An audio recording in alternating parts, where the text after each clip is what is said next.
അരനൂറ്റാണ്ട് കഷ്ടിച്ച് ഈ ഭൂമിയിൽ ജീവിക്കുകയും വളരെ പ്രസക്തമായിട്ടുള്ള കൃതികൾ 907 മുതൽ രചിക്കുകയും 24 കടന്നു പോവുകയും ചെയ്ത ഒരു എഴുത്തുകാരൻ. 100 വർഷത്തിനിപ്പുറവും അദ്ദേഹം വീണ്ടും വീണ്ടും ചർച്ച ചെയ്യപ്പെടുന്നുണ്ടെങ്കിൽ തീർച്ചയായിട്ടും ആ കൃതികൾക്ക് കാലപ്പഴക്കമേശാത്ത കാവ്യ സൗന്ദര്യവും ജീവിത ദർശനവും ഉണ്ടായിരുന്നിരിക്കണം. കേരളം പിൽക്കാലത്ത് ഇത്രമാത്രം ആലോചിക്കുന്ന ഒരു കവി നമ്മൾ ഓർക്കുന്നത് നമ്മുടെ ജീവിത സന്ദർഭങ്ങളിലേക്ക് ആ കവിത എങ്ങനെ കടന്നു വരുമ്പോഴാണ്. അപ്പോൾ ഒരു കവി എത്രമാത്രം നമ്മുടെ അകത്തുണ്ട് എന്ന് നമ്മളെ ഓർമ്മിപ്പിക്കുന്നത് ജീവിതമാണ്, ജീവിതത്തിലെ ചില സന്ദർഭങ്ങളാണ്. ചിലപ്പോൾ ഒരു വരിയായിരിക്കാം, ചിലപ്പോൾ അതിൻ്റെ ഒരു സന്ദർഭത്തിലെ ആശയത്തിൻ്റെ മിന്നലായിരിക്കാം, ആ ഭാവനയുടെ മിന്നൽ പ്രകാശമായിരിക്കാം നമ്മളെ നയിക്കുക. അദ്ദേഹം എഴുതുന്ന കാലഘട്ടത്തിലെ കേരളീയ സമൂഹം എങ്ങനെയുള്ളതായിരുന്നു എന്നുള്ളതാണ് പലപ്പോഴും നമ്മുടെ ആലോചനയിലേക്ക് വരിക. നവോത്ഥാനം നമ്മൾ മറന്നുപോകേണ്ട ഒരു കാര്യമല്ല. നവോത്ഥാനം ഒരു പ്രത്യേക ചരിത്രഘട്ടത്തിൽ അവസാനിച്ചു പോകുന്ന ഒന്നുമല്ല. നവോത്ഥാനത്തെക്കുറിച്ചുള്ള പ്രധാനപ്പെട്ട പല പഠനങ്ങളിൽ, അതിലൊരു പഠനത്തില് ചണ്ടാല ഭിക്ഷുകിയെ തന്നെ വിഷയാക്കിക്കൊണ്ട് ഞാൻ വായിച്ചിട്ടുണ്ട്. അതായത് ചണ്ടാല ഭിക്ഷയ്ക്ക് ആധാരമായ കഥ ഉണ്ടാകുന്നത് ശ്രീബുദ്ധന്റെ ജീവിതവുമായി ബന്ധപ്പെട്ട ഒരു ആഖ്യാനത്തിൽ നിന്നാണ്. അതിൽ നിന്നാണ് പിന്നീട് 20-ാം നൂറ്റാണ്ടിന്റെ ആ രണ്ടാം ദശകത്തിൽ ഒരു കവി ചണ്ടാല ഭിക്ഷുകി എഴുതുന്നത്. ആ കാലഘട്ടത്തിൽ നിലവിലിരുന്ന ജാതി അധിഷ്ഠിതമായിട്ടുള്ള സാമൂഹ്യ ഘടന, ആ സാമൂഹ്യ ഘടന എന്ന് പറയുന്നത് സമ്പത്തിന്മേലും അറിവിന്മേലും സാമൂഹ്യ അവകാശങ്ങളിന്മേലും വ്യക്തിയുടെ ആവിഷ്കരണങ്ങളിന്മേലും എപ്പോഴും ആധിപത്യം ചെലുത്തുന്ന ഒരു ശക്തിയായിട്ടാണ് ജാതി ഘടന നിലനിൽക്കുന്നത്. അത് സൂക്ഷ്മമായ എല്ലാ സാമൂഹ്യ ജീവിത ഇടങ്ങളിലുമുണ്ട്.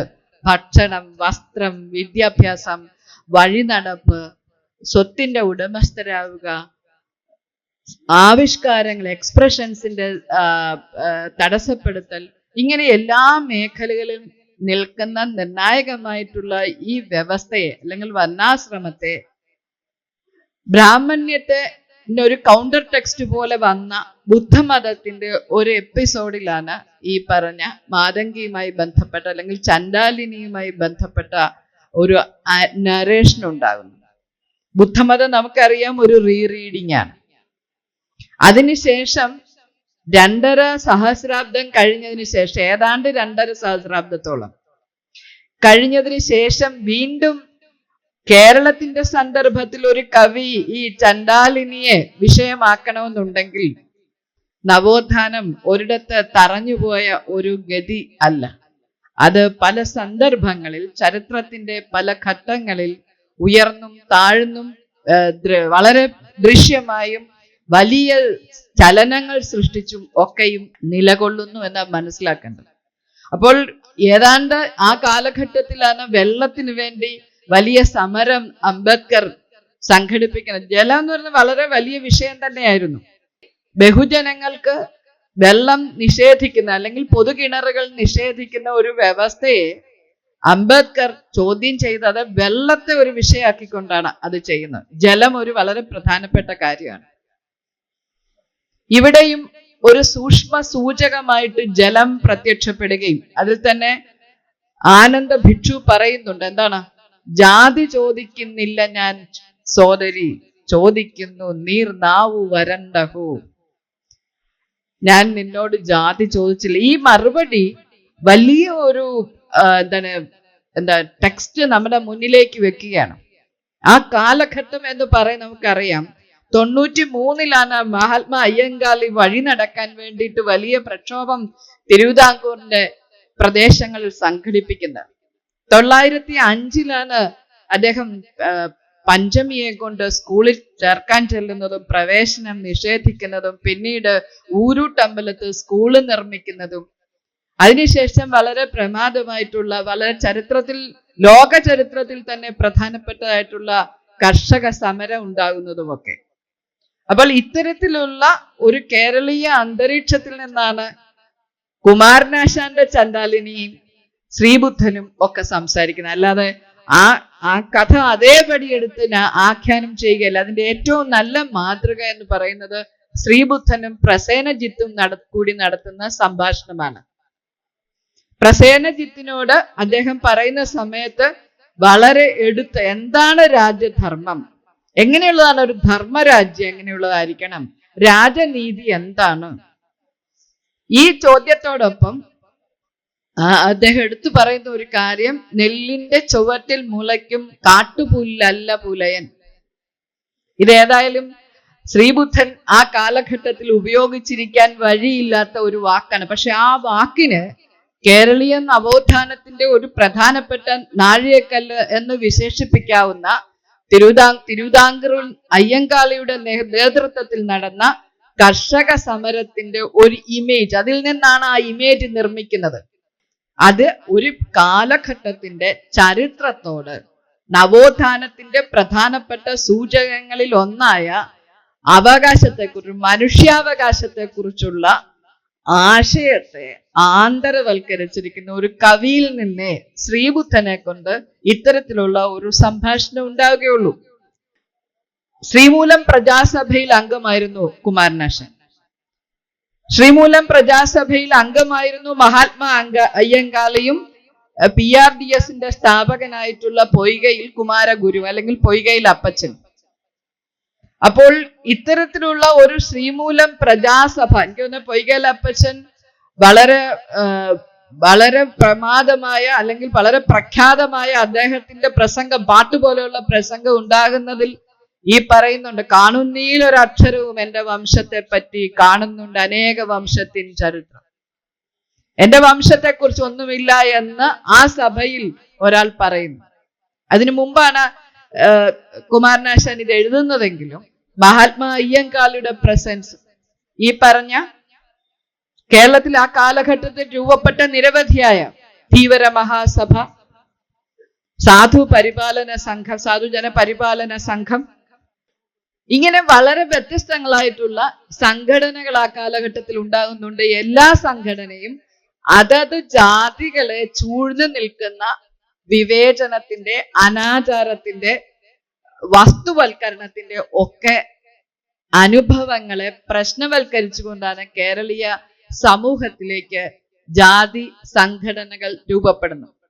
വ്യക്തമായ സാമൂഹ്യ വിഷയങ്ങളെ അഡ്രസ് ചെയ്യുന്ന 2 ഖണ്ഡകാവ്യങ്ങളാണ് കുമാരനാശാൻ എഴുതിയിരിക്കുന്നത്. ഒന്ന് ദുരവസ്ഥയും ഒന്ന് ചണ്ടാലഭിക്ഷുകയുമാണ്. സാമൂഹ്യ ബോധത്തിൽ അധിഷ്ഠിതമായ പുതിയ കർമ്മ പദ്ധതികളിലൂടെ സംഘടിത സ്വഭാവത്തോടെ അറിവ് കൊണ്ട് നേടിയെടുക്കുന്ന സാമൂഹ്യ അനുഭവം സൃഷ്ടിക്കുന്ന ഒരു പ്രതിരോധത്തിന്റെ പാഠം ഈ സംഘടനകൾ മുന്നോട്ട് വച്ചിരുന്നു. ഇത് നവോത്ഥാനത്തിന്റെ ഒരു പ്രധാനപ്പെട്ട മുഖമാണ്. വെള്ളം അസ്പൃശ്യമായിട്ടുള്ള ഒരു വസ്തുവായി ഇന്നും ജാതി സമൂഹങ്ങളിൽ നിലനിൽക്കുന്നുണ്ട്. ആശാന്റെ കവിതകളിൽ വളരെ കൗതുകമാണ്. പലപ്പോഴും നായികമാര് ലീലനായകനെ, മദനനെ അന്വേഷിച്ചു പോകുന്ന ഗന്ധം പിടിച്ചിട്ടാണ്, ഗന്ധമാണ് അവിടെ എത്തിക്കുക. ഇവിടെ മാതങ്കി അയാളുടെ കാൽച്ചുവടുകളെ കാഴ്ചയുടെയും കേൾവിയുടെയും ഗന്ധത്തിന്റെയും ഒക്കെയുള്ള ആ ഒരു ഇന്ദ്രിയാനുഭവങ്ങളിലൂടെ സ്നേഹത്തെ ആവിഷ്കരിച്ചു തുടങ്ങിയിട്ട് കവിതയുടെ അവസാന ഭാഗത്തേക്ക് എത്തുമ്പോൾ ഈ സാമൂഹ്യ വിഷയം കൊണ്ടുവരികയും വലിയൊരു സംഭാഷണം, അതായത് മാതങ്കിയെ, ചണ്ടാലിനിയായ പെൺകുട്ടിയെ ആശ്രമത്തിൽ സ്വീകരിച്ചിരിക്കുന്നു, സ്ത്രീയാണ്, അതുപോലെ തന്നെ അധികൃത ജാതിയുമാണ്, വലിയ പ്രശ്നമായിട്ട് ഉന്നയിക്കപ്പെടുമ്പോഴാണ് സംഭാഷണം ഉണ്ടാകുന്നതും. ഈ പറഞ്ഞ വലിയ വളരെ കൃത്യമായിട്ടുള്ള, അതായത് ആ സാധു പുലയൻ എന്നുള്ള ആ വാക്കിൽ സാധുജന പരിപാലന സംഘത്തിന്റെ സ്വാധീനമുണ്ട്. അപ്പോൾ നവോത്ഥാനം ഒരു ജാതി അതിനകത്ത് മാത്രം നിലനിന്നുകൊണ്ട് നടത്തുന്ന ഒന്നതിനപ്പുറം ജാതി അന്തരങ്ങളിലൂടെ അങ്ങോട്ടും ഇങ്ങോട്ടും കയറിയുള്ള ഒരു ഗണമായി കേരളീയ സമൂഹത്തെ റെപ്രസെന്റ് ചെയ്യുന്ന ഒരു ആഖ്യാനം കുമാരനാശാനിൽ കാണാൻ സാധിക്കും. മറ്റൊന്ന്, ആ കാലഘട്ടത്തിന്റെ കേരളത്തിന്റെ വളരെ കൃത്യമായിട്ടുള്ള ഒരു വിഷയം സ്വീകരിക്കുന്ന ഒന്ന് ദുരവസ്ഥയാണ്. ഒരു വളരെ ഇടുങ്ങിയ മുറുകിയ ഒരു ഘടനയെ തകർക്കണമെന്നുണ്ടെങ്കിൽ അത് വലിയൊരു ഷോക്ക് ആവശ്യമാണ്. അതിനാണ് ആ കാവ്യത്തിൽ മലബാറിലെ കലാപത്തെക്കുറിച്ച് അല്ലെങ്കിൽ ലഹളയെക്കുറിച്ചുള്ള പരാമർശം കൊടുത്തിരിക്കുന്നത്. ഇന്ന് അതിനെ വളരെ നെഗറ്റീവായിട്ട് കുമാരനാശാന്റെ ആ വിശേഷണത്തെ പലപ്പോഴും ഉപയോഗിക്കാറുണ്ട്.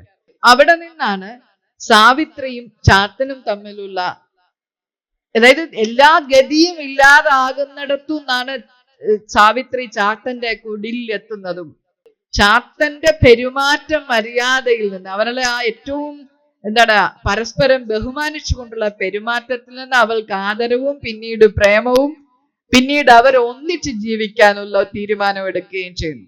ഇത് നവോത്ഥാനത്തിന്റെ മറ്റൊരു മൂല്യമാണ്. സ്ത്രീകൾ അവരുടെ ജീവിതത്തെക്കുറിച്ചുള്ള തീരുമാനങ്ങൾ എടുക്കുന്നു എന്നുള്ളത്. ഞാൻ ഇങ്ങനെ ജീവിക്കും, ചാത്തനോടൊപ്പം ജോലിക്ക് പോകും. അലസമായ ഫ്യൂഡൽ ജീവിത വ്യവസ്ഥയിൽ നിന്ന് അധ്വാനിക്കുന്ന മനുഷ്യാനുഭവത്തിലേക്ക് സാവിത്രി പരിവർത്തിക്കപ്പെടുകയാണ്. കാരണം അവരുടെ ഒന്നിച്ചുള്ള ജീവിതത്തിൽ ചാത്തന്റെ അധ്വാനത്തിൽ നിന്ന്, അവന്റെ പെരുമാറ്റത്തിൽ നിന്ന് അധ്വാനിക്കുന്ന ജനവിഭാഗത്തിന്റെ മാനവിക മൂല്യത്തെ തിരിച്ചറിയുകയും അതിനെ പ്രഖ്യാപിക്കുകയും ചെയ്യുന്ന ഒരു കവിതയായിട്ടാണ് ദുരവസ്ഥ ഈ കാലഘട്ടത്തിൽ വായിക്കപ്പെടേണ്ടത്. കേരളീയ നവോത്ഥാനത്തിന്റെ വളരെ ശ്രദ്ധേയമായിട്ടുള്ള ഒരു മുഖമാണ് സ്ത്രീകളുടെ വിദ്യാഭ്യാസം. നമുക്കറിയാം 19-ാം നൂറ്റാണ്ട് മുതൽ കൊളോണിയൽ വിദ്യാഭ്യാസമാണ്. ഇവിടെ നാഗർകോവിൽ വില്യം തോബിയാസ്, ശ്രീകൾ ടോബിനെ പോലെയുള്ളവർ 19-ാം നൂറ്റാണ്ടിന്റെ 2-ാം ദശകത്തിൽ സ്കൂളുകൾ ആരംഭിക്കുന്നുണ്ട്. ഈ സ്കൂളാണ് പിന്നീട് റീജന്റ് റാണിമാർ സ്കൂൾ ആരംഭിക്കുന്നതിലേക്കും പിന്നീട് സ്വാതി തിരുനാളിന്റെ കാലത്ത് നാട്ടുഭാഷാ പള്ളിക്കൂടങ്ങളും പെൺപള്ളിക്കൂടങ്ങളും കുടിപ്പള്ളിക്കൂടങ്ങളും ഒക്കെ തുടങ്ങുന്നതിലേക്കുള്ള വെർണാക്കുലർ സ്കൂളൊക്കെ നമുക്കറിയാം. ഈ വിദ്യാഭ്യാസത്തിന്റെ അനന്തരഫലമാണ് മാറുമറക്കൽ സമരം പോലെയുള്ള ഒരു വലിയ സമരത്തിന് തെക്കൻ തിരുവിതാംകൂർ അല്ലെങ്കിൽ തെക്കൻ കേരളം സാക്ഷ്യം വഹിക്കുന്നത്. സ്ത്രീകൾ തങ്ങൾക്ക് മേൽവസ്ത്രം ധരിക്കണമെന്ന്, മേൽജാതിക്കാരെ പോലെ മേൽവസ്ത്രം ധരിക്കണം. അപ്പൊ വസ്ത്രം വിവേചനത്തിന്റെ ഒരു അടയാളമായിരുന്നു. വിദ്യാഭ്യാസം നിഷേധിക്കുക എന്നുള്ളത് വിവേചനത്തിന്റെ മറ്റൊരു അടയാളമായിരുന്നു. പിതൃശാസക സ്വഭാവമുള്ള മതവും സംഘടനകളും കുടുംബഘടനയും ജാതിഘടനയും ഒക്കെയും പെൺകുട്ടികളുടെ വിദ്യാഭ്യാസത്തെ നിഷേധിക്കുക അല്ലെങ്കിൽ നിരോധിക്കുക എന്നുള്ളത് ഇന്നും നിലനിൽക്കുന്നുണ്ട്. സ്ത്രീ ഇത്രയും പഠിച്ചാൽ മതി. പക്ഷെ അതിൽ കേരളം വളരെ ആദ്യം തന്നെ മുന്നോട്ടിറങ്ങിയ രാജ്യമാണ്, പ്രദേശമാണ്, അന്ന് രാജ്യമാണ്. അങ്ങനെയാണ് വിദ്യാലയങ്ങൾ ആരംഭിക്കുന്നത്. പെൺപള്ളിക്കൂടങ്ങൾ അവിടെ നിന്ന് വരുന്നു. അവിടെ അധ്യാപികമാരായിട്ട് 19-ാം നൂറ്റാണ്ടിന്റെ അവസാനം തന്നെ സ്ത്രീകൾ വരികയാണ്. 20-ാം നൂറ്റാണ്ടിന്റെ തുടക്കത്തിൽ ഈ കോട്ടയംകാരിയായിട്ടുള്ള മേരി പുന്നൻ ഇംഗ്ലണ്ടിലേക്ക് വിദ്യാഭ്യാസം ചെയ്യാൻ പോവുകയും അവരവിടുന്ന് വൈദ്യശാസ്ത്രം പഠിച്ചതിന് ശേഷം കേരള തിരുവിതാംകൂറിൽ വന്ന് ഗൈനക്കോളജി എന്ന് പറയുന്ന ഒരു വൈദ്യശാസ്ത്ര വിഭാഗം തന്നെ ഇവിടെ കേരളത്തിൽ പരിചയപ്പെടുകയും ചെയ്യുന്നുണ്ട്. അപ്പോൾ വിദ്യാഭ്യാസം എന്ന് പറയുന്നത് കേരളീയ പ്രത്യേകിച്ച് ജാതി വിഭാഗങ്ങളിലുള്ള അവരുടെ വിദ്യാഭ്യാസം, മറ്റൊന്ന് സ്ത്രീകളുടെ വിദ്യാഭ്യാസം വലിയ ലക്ഷ്യമായിരുന്നു നവോത്ഥാനത്തിന്റെ. സ്ത്രീകൾക്ക് വേണ്ടിയിട്ടുള്ള വിദ്യാലയങ്ങൾ, കലാലയങ്ങൾ ഒക്കെ തുടങ്ങുകയാണ്. ഇതിന്റെ തുടർച്ചയിലാണ് മേരി പുന്നനും പിന്നീട് അന്ന ചാണ്ടിയും, എനിക്ക് തോന്നുന്ന തിരുവിതാംകൂറിൽ നിന്നാണ് ആദ്യത്തെ ഡോക്ടറും ആദ്യത്തെ ജഡ്ജിയും ഒക്കെ ഉണ്ടാകുന്നത് ഇന്ത്യയിലെ തന്നെ. ഇതിന്റെ കാരണം ഈ സ്ത്രീ വിദ്യാഭ്യാസമാണ്. ഇങ്ങനെയുള്ള സ്ത്രീ വിദ്യാഭ്യാസത്തിന്റെ ഒരു വലിയ ബോധ്യം കുമാരനാശാന്റെ കൃതികളിൽ നമുക്ക് കാണാൻ സാധിക്കും. ഈ വിദ്യാഭ്യാസമാണ് അറിവിന്റെ ഒരു പ്രത്യേകത. സാഹചര്യങ്ങളെ അത് പ്രശ്നവൽക്കരിക്കും.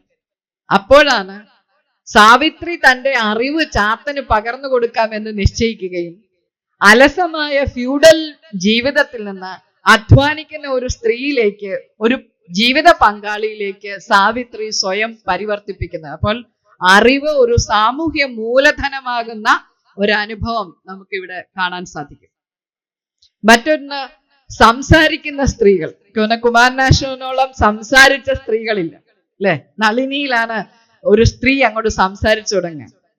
സംസാരിക്കുക മാത്രമല്ല, ഐ ലവ് യു എന്ന് ഒരു പുരുഷനോട് പറയുകയാണ്.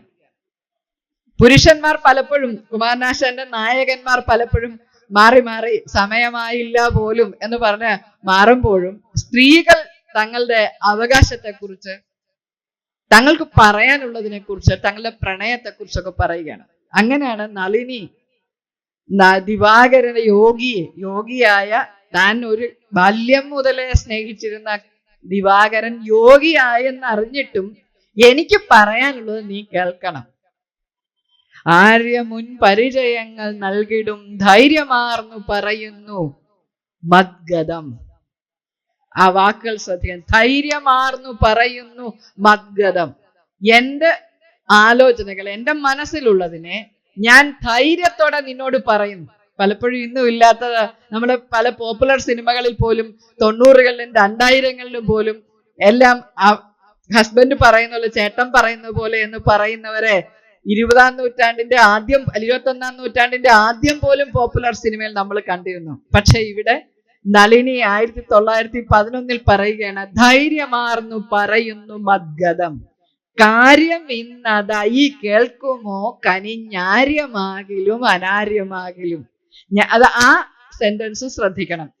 അതായത് കുലസ്ത്രീകൾ ഇങ്ങനെ മുഖത്ത് നോക്കിക്കൊണ്ട് ഇങ്ങനെ സംസാരിക്കുക ആര്യം രീതിയല്ല, ഒരു ശ്രേഷ്ഠമായ രീതിയല്ല. ഞാൻ ഇന്ന് സംസാരിക്കുന്ന ആര്യമാണെങ്കിലും അനാര്യമാണെങ്കിലും നിങ്ങൾ കേൾക്കണം. ഞാൻ പറയാൻ പോവുകയാണ്, അല്ലെ? അത് പറയുമ്പോഴും വീണ്ടും കൺഫ്യൂഷനാണ്. എന്താണ്? തന്നതിൽ അവരനുള്ളു കാട്ടുവാൻ ഒന്നുമേ നരനുപായം ഈശ്വരൻ. ഇന്നു ഭാഷ ഇത് അപൂർണമിങ്ങോ വന്നുപോം പിഴയും അർത്ഥശങ്കയാൽ. മനുഷ്യന്റെ ഒരു ഗതികേടിനെ കുറിച്ചാണ് പറയുക. ആദ്യം തന്നെ എല്ലാ മനുഷ്യരുടെയും ഗതികേട്. അപരൻ ഉള്ളു കാണിക്കുവാൻ ഈശ്വരൻ ആകെ തന്നിരിക്കുന്ന ഭാഷയാണ്. പക്ഷെ ആ ഭാഷയ്ക്കുള്ള പ്രശ്നം എന്താണ്? അർത്ഥശങ്ക മൂലം അതും തെറ്റിപ്പോകാം. എങ്കിലും ഞാൻ പറയുകയാണ്, ധൈര്യത്തോടെ സംസാരിക്കുന്ന സ്ത്രീകൾ. ഇതാണ് കുമാരനാശാന്റെ നവോത്ഥാന മൂല്യങ്ങളിൽ മറ്റൊരു പ്രധാനപ്പെട്ട ഘടകം. സ്ത്രീകൾ സംസാരിക്കുകയാണ്. അങ്ങനെ സംസാരിച്ചാണ് നളിനി അവസാനം പറയുകയാണ്, എന്താണ്? എൻ്റെ ഏകധനം അങ്ങ്, ജീവനങ്ങ്, ഭോഗവും അത് എൻ്റെ മോക്ഷവും. ഇത്രയും പറഞ്ഞാൽ മതി. അതായത് ഒരു കഥാപാത്രത്തിന് കേരളീയമായ പൊതു സമൂഹത്തിന്റെ മുന്നാകെ പറയാനുള്ളത് പറഞ്ഞു നളിനി മരിച്ചു എന്നാണ് ഞാൻ പറയുന്നത്. കാരണം ശക്തമായിട്ട് തൻ്റെ പ്രണയത്തെ നിങ്ങൾക്ക് ആര്യമോ അനാര്യമോ പരിഗണിക്കാം. പക്ഷെ ഞാൻ സംസാരിക്കും, ധൈര്യത്തോടെ സംസാരിക്കും.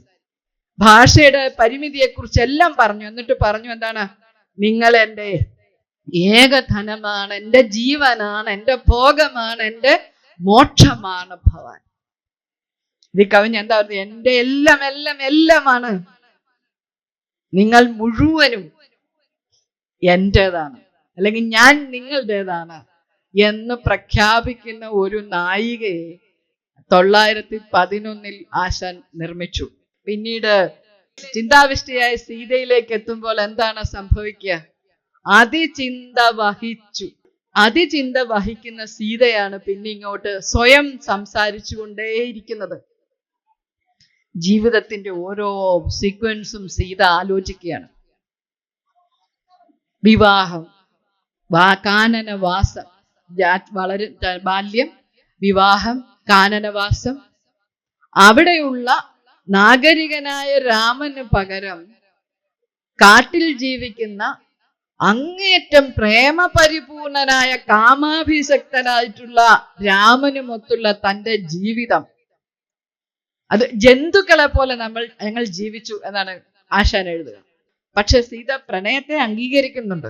സഹജാമല രാഗമേ മനോഗുഹയിലും സ്ഫുടരത്നമാണ് നീ എന്നാണ്. സ്നേഹം വളരെ പ്രധാനപ്പെട്ട, പരിശുദ്ധ സ്നേഹം പ്രധാനപ്പെട്ടാണ്. പക്ഷെ ദാമ്പത്യത്തിൽ പരിശുദ്ധ സ്നേഹം ഇല്ലാതായി പോകുന്നു. ഇത്രയും വലിയ അഗണി ലൈഫ്, ജീവിതം എന്ന് പറയുന്നത് കൊടിയ വേദനയാണ്. നരജീവിതമായ വേദനയ്ക്കർഭകരൊരു മട്ടൗഷധം താൻ. അവിടുന്ന് സീത പറയുന്നു, ഇത് നരജീവിതമായ വേദനയുടെ മക്കള് മാത്രമാണ് ഒരു ഔഷധം. ദാമ്പത്യത്തിൽ ഈ പറഞ്ഞ എല്ലാ വസ്തുവൽക്കരണത്തിനുമുള്ള ഒരു റെമഡി കുഞ്ഞുങ്ങൾ മാത്രമാണ്.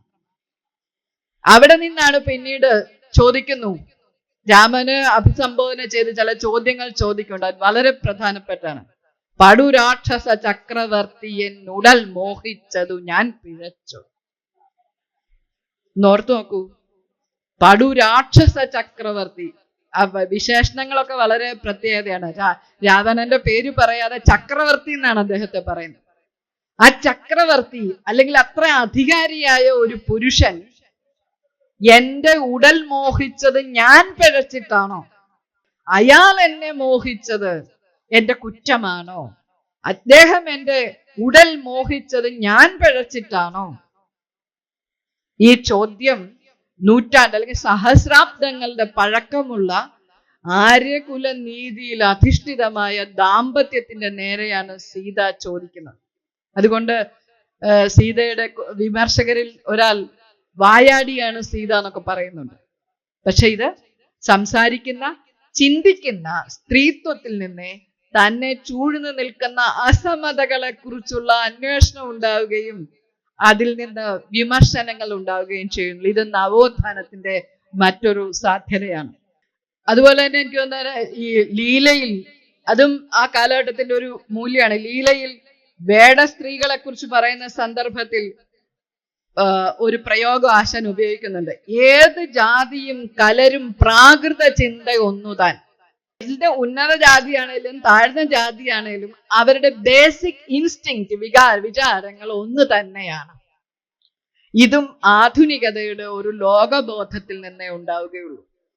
ഒന്നല്ലേ, ഒരേ കയ്യല്ലേ നമ്മളെ ചമച്ചത് എന്ന് പൂവിനോട് ചോദിക്കുന്ന സാഹോദര്യത്തിന്റെ ഒരു അവസ്ഥ, സ്വാതന്ത്ര്യത്തിന്റെ വാക്കുമുട്ടിയും വഴി തടഞ്ഞും അറിവ് വിലക്കിയും ചിന്തയ്ക്ക് മതിലുകൾ ഏർപ്പെടുത്തിയും സംസാരിക്കാൻ അനുവദിക്കാതെയും നിലനിൽക്കുന്ന വ്യവസ്ഥയുടെ നടുവിൽ അതിനെ പൊട്ടിച്ചു മാറ്റിക്കൊണ്ട് സമത്വത്തെക്കുറിച്ച് അല്ലെങ്കിൽ സ്വാതന്ത്ര്യത്തെക്കുറിച്ച്, സ്വാതന്ത്ര്യത്തിന്റെ ഒരു മുഖം മുന്നോട്ട് വയ്ക്കുകയാണ്.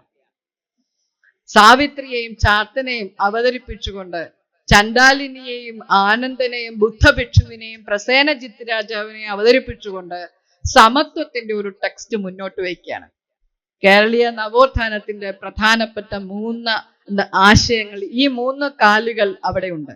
അതിന്റെ എക്സ്പ്രഷൻ ജാതി സംഘടനകളായിട്ടും വിദ്യാഭ്യാസാവകാശങ്ങളായിട്ടും പൗരാവകാശങ്ങളായിട്ടും ഒക്കെയുമാണ് പ്രത്യക്ഷപ്പെട്ടതെങ്കിലും സാഹോദര്യം, സമത്വം, സ്വാതന്ത്ര്യം, അതിൽ സാഹോദര്യത്തിൽ ആശാൻ എപ്പോഴും ഉപയോഗിക്കുന്ന ടൂൾ സ്നേഹമാണ്. സ്നേഹിക്കയുണ്ണി നീ നിന്നെ ദ്രോഹിക്കുന്ന ജനത്തിനും സാഹോദര്യത്തിലേക്ക് എത്തിക്കുക. തുല്യരാണ്, എല്ലാവരുടെയും ബേസിക് ഇൻസ്റ്റിങ്ക്റ്റ് ഒന്നാണ്, മനുഷ്യർ ഒരു മാനവകുല ജാതി ഒന്നു മാത്രമാണ്. ഇത്തരത്തിലുള്ള ഒരു സാഹോദര്യത്തിൽ അധിഷ്ഠിതമായ സമത്വത്തെ ആശാൻ അവതരിപ്പിച്ചു. വിവേകോദയം മാസിക, എനിക്കൊന്ന് SNDPയുടെ മുഖപത്രമായിട്ട് വന്ന വിവേകോദയം മാസികയിൽ ദീർഘകാലം ആശാൻ മുഖപ്രസംഗങ്ങൾ എഴുതിയിരുന്നു. അതിന്റെ എഡിറ്റർ എന്ന നിലയ്ക്ക്, പത്രാധിപർ എന്ന നിലയിൽ.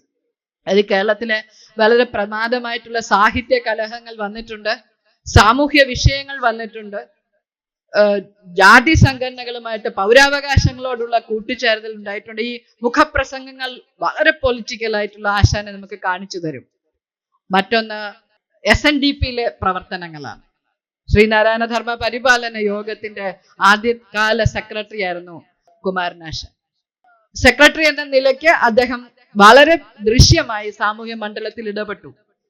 ജാതിയിൽ അധിഷ്ഠിതമായിട്ടുള്ള നാടുവാഴ്ത്ത ജന്മിത്ത വ്യവസ്ഥയ്ക്ക് ബദലായിട്ടാണ് മുതലാളിത്തം ഉണ്ടാകുന്നതും വ്യവസായങ്ങൾ ഇവിടെ കേരളത്തിലേക്ക് വരുന്നതും വൻകിട തോട്ടങ്ങൾ, അത് വേറൊരു രീതിയിൽ കേരളീയ സാമ്പത്തിക ഘടന പരിവർത്തിക്കപ്പെടുകയാണ്. ആ സമയത്ത് ഈ ആലുവയിൽ അദ്ദേഹം ഓട്ട് കമ്പനി തുടങ്ങുകയാണ്. അപ്പോൾ അങ്ങനെ കച്ചവടത്തിലേക്ക് പുതിയ ഒരു മൂലധന നിക്ഷേപവും അതിന്റെ എക്സ്പ്രഷനും അത് ജാതി അധിഷ്ഠിതമായിട്ടുള്ള ജന്മിത്തത്തിന്റെ നാടുവാഴ്ത്തത്തിനെ ബ്രേക്ക് ചെയ്യാനുള്ള ഒരു ഉപാധിയായി കണ്ടുകൊണ്ട് വ്യവസായ സംരംഭകനായി മാറുന്ന ആശാനെ നമുക്ക് കാണാൻ സാധിക്കും. നവോത്ഥാനത്തിന്റെ മൂല്യങ്ങൾ സാഹിത്യകൃതിയിലും തൻ്റെ സാമൂഹ്യ ജീവിതത്തിലും സാഹിത്യ സംവാദങ്ങളിലും ഇവിടെ കേരളത്തിൽ വളരെ ജടിലമായ ഒരു മാതൃകയായി മഹാകവി നിൽക്കുന്ന സമയത്ത് ആ കാലഘട്ടത്തിലെ പ്രശസ്തരായിട്ടുള്ള 2 മഹാകവികളുമായിട്ടുണ്ടായ വലിയ തർക്കം പ്രധാനപ്പെട്ടതാണ്. ഉമാകേരളത്തെയും ചിത്രയോഗത്തെ അദ്ദേഹം ഖണ്ഡന വിമർശനം ചെയ്തു. ഇത്തരം മഹാകാവ്യങ്ങൾ കണ്ടു കഴിഞ്ഞു കഴിഞ്ഞാൽ ചേർത്ത് കരുനാഗപ്പള്ളി അമ്പലപ്പുഴ താലൂക്കുകളിലുള്ള കെട്ടുകുതിര എഴുന്നള്ളിക്കലിന്റെ ഓർമ്മയാണ് ഉണ്ടാകുന്നത് അദ്ദേഹം എഴുതുന്നു. അപ്പോൾ ഒരു വളരെ എന്താണ് ജടിലമായി തീർന്നിരിക്കുന്ന ഒരു സാഹിത്യ മാതൃകയെ, രൂപ മാതൃകയെ നിരാകരിച്ചുകൊണ്ട്, നിശിതമായി വിമർശിച്ചുകൊണ്ട് ആ ഒരു എന്താണ് നിയോ ക്ലാസിക് സെൻസിബിലിറ്റിയെ ചോദ്യം ചെയ്തു അദ്ദേഹം. എന്നിട്ട് ചെറിയ കവിതകളും ഖണ്ഡകാവ്യങ്ങളും എഴുതുകയും ചെയ്തു.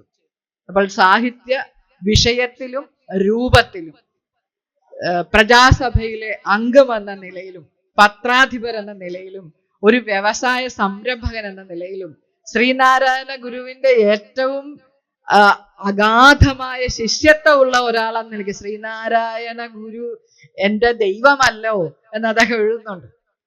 എന്റെ ദൈവമാണ് അദ്ദേഹം എന്ന് എനിക്കൊന്ന് അത്ര ആദ്യം വിളിച്ചു പറഞ്ഞ ആള് കുമാരനാശാനാണ്.